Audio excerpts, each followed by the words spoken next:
উনার ক্ষমতায় বসার জন্য উনি বাঙালি জাতিকে 200 বছর এই গোলামীর জিঞ্জিরাতে আবদ্ধ করছিল। করছে নাকি করে নাই? তার পরবর্তীতে পাকিস্তানে আমরা 1971 সালে আমরা কি পাইছি?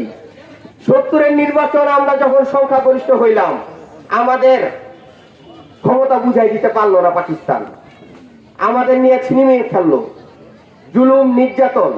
পরবর্তীতে 1971 সালের সেই স্বাধীনতা যুদ্ধ, মহান স্বাধীনতা যুদ্ধে আপনারা সবাই জানেন 9 মাস ব্যাপী স্বাধীনতা যুদ্ধে ছাত্র, শ্রমিক, কৃষক, সর্বজনতা এবং মা বোন 2 লক্ষ মা বোন ইজ্জত সম্ভ্রমের বিনিময়ে আমরা এই স্বাধীনতা পাইছি।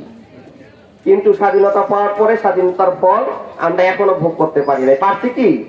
পারি নাই। আমাদের এই দেশ 54 বছরে একটা উন্নত দেশ হওয়ার কথা ছিল, কিন্তু আমরা উন্নত দেশ পাই নাই। কি পাইছি? দুর্নীতিতে চ্যাম্পিয়ন, মাদক অশক্তিতে যুব সমাজগুলো ধ্বংসের প্রায় দ্বার প্রান্তে। মাদক বাংলাদেশে কোন জায়গা দিয়ে আসে? বর্ডার প্রান্ত দিয়ে আসে। বর্ডার প্রান্ত কে মাদক ঢুকায়? সেই মির্জাফর এবং ঘুষিটি বেগমরা জামা বদল করে দাঁড়িয়ে আছে ক্ষমতার জন্য। এখন আমরা যা দেখতেছি 24 গণঅভ্যুত্থানের পরে আমরা চিন্তা করেছিলাম যে বাংলাদেশ একটা সুজলা সুফলা হবে। সব দলকে দেখছি তারা বাংলাদেশকে উন্নয়ন করতে পারে নাই। যার যার স্বার্থ চরিতার্থ করার জন্য তারা দেশের অর্থ বিদেশে পাচার করছে, বিদেশে বেগম পাড়া তৈরি করছে, বিদেশের সুইস ব্যাংকে তারা কোটি কোটি ডলার তারা রিজার্ভ করছে, কিন্তু বাংলাদেশকে একদম শূন্য করে ফেলছে। কিন্তু এখন আমরা মনে করছিলাম যে বাংলাদেশ হয়তো হবে একটা উন্নত বিশ্বের অনন্য নজির সৃষ্টি হবে।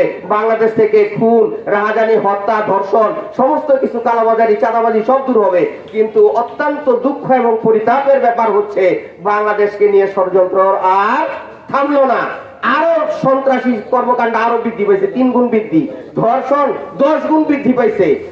খুন, রাহাজানি সমস্ত কিছু ব্যাপকভাবে এমন ভাবে সয়লাভ হয়েছে যেটা ভাষায় প্রকাশ করার মতো না। পূর্ববর্তী সমস্ত ইতিহাস একদম ফেল করে ফেলছে। বাংলাদেশের স্বাধীনতা এবং সার্বভৌমত্ব নিয়ে এখন ষড়যন্ত্র চলছে। মুক্তিযুদ্ধকে বিতর্ক করার জন্য আমাদের জাতীয় সঙ্গীতকে সামনে টাইনা নিয়ে আসছে। জাতীয় সঙ্গীত নিয়ে বিতর্ক হইতেছে নাকি হয় না? আমাদের মহান স্বাধীনতা মুক্তিযুদ্ধে 30 লক্ষ শহীদের বিনিময়ে স্বাধীনতা অর্জন হয়েছে। শহীদের সংখ্যা নিয়ে বিতর্ক হচ্ছে নাকি হয় না? এটার পিছনে কারণ কি? এটার পিছনে কারণ হচ্ছে মুক্তিযুদ্ধকে বিতর্কিত করা, আর কিছু না। স্বাধীনতা সার্বভৌমত্বকে বিতর্কিত করা। এটা কে করতেছে?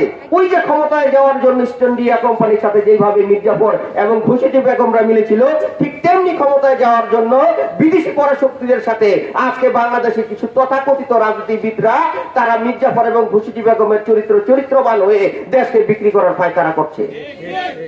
যার কারণে এখন সেন্ট মার্টিন যাওয়া যায় না। সেন্ট মার্টিনে বিদেশি বাহিনীর ঘাঁটি হওয়ার কথা গুঞ্জন আমরা শুনতেছি নাকি শুনতেছি না? আমরা পার্বত্য চট্টগ্রাম নিয়ে বিভিন্ন আনাগোনা শুনতেছি নাকি শুনতেছি না? কারণ সেন্ট মার্টিন এমন একটা জায়গা, বঙ্গোপসাগর এমন একটা জায়গা, যেই জায়গার মধ্যে যেই দেশ ঘাঁটি করতে পারবে, সামরিক ঘাঁটি, দক্ষিণ এশিয়া তার নিয়ন্ত্রণে থাকবে। যার কারণে বাংলাদেশের উপরে সবার এত লোভ, আর যেই কারণে বাংলাদেশকে বিভিন্ন দলকে এই প্রলোভন দেখায়, রাষ্ট্রীয় ক্ষমতা দেওয়ার প্রলোভন দেখায়। আর সেই মির্জাফর এবং ঘুষিটি বেগমরা সেই প্রলোভনে প্রলুব্ধ হয়ে তারা এই দেশ এবং জাতিকে বিক্রি করার পায়তারায় ব্যস্ত। আমরা কি তা হইতে দিতে পারি? জাকের পার্টি এমন একটা বৃহৎ দল, 36 বছরে আমরা একটা এমপি নিছি, একটা মন্ত্রী নিছি। যখন এরশাদ ক্ষমতায় ছিল তখনও তো আমরা এমপি মন্ত্রী নেই নাই। যখন বিনা প্রতিদ্বন্দ্বিতায় 2014 সালের নির্বাচনে 250 অধিক যে সংসদ সদস্য নির্বাচিত হয়, তখন তো জাকের পার্টি একটা সংসদ সদস্য আমরা নেই নাই। আমাদের কাছে কি অফার আসে নাই? এইখানে যতগুলো লোক আছে, এমন রাজনৈতিক দল আছে যাদের কাছে এতগুলো লোক নাই, তারাও তো সংসদে গেছে। এখানে শিক্ষিত জ্ঞানীগুণী আমার মা বোনের আছে, ছাত্র ফ্রন্টের ছেলের আছে, যুব স্বেচ্ছাসেবক ফ্রন্টের ছেলের আছে। আমরা দেখছি সংসদে দাঁড়ায় দাঁড়ায় রিডিং করতে পারে না, তারাও সংসদে গেছে, কিন্তু আমরা সংসদে যাই নাই। কারণ আমাদের ক্ষমতার কোনো মুহূর্ত ছিল না। আমরা বলেছি আপনারা সংসদে যান, আপনারা দেশ পরিচালনা করেন, আমরা আপনাদের সহায়তা করব। কিন্তু আপনারা ব্যর্থ হয়েছেন। আপনারা ব্যর্থ হওয়ার বিধায় আমরা আর ঘরে বসে থাকতে পারি না। কারণ এই পার্টি আল্লাহ রাসূলের পার্টি, একজন সুফি সাধক এই পার্টিকে গঠন করছে বাংলার জাতিকে বাঁচানোর জন্য, বাংলার আপামর জনসাধারণকে রক্ষা করার জন্য একজন সুফি সাধক এই পার্টিকে গঠন করছে। যেন তেরো দিন গঠন করে নাই, সেই দিন ছিল 12 রবিউল আউয়াল, দয়াল নবী রাসূল পাক সাল্লাল্লাহু আলাইহি সাল্লামের জন্মদিন।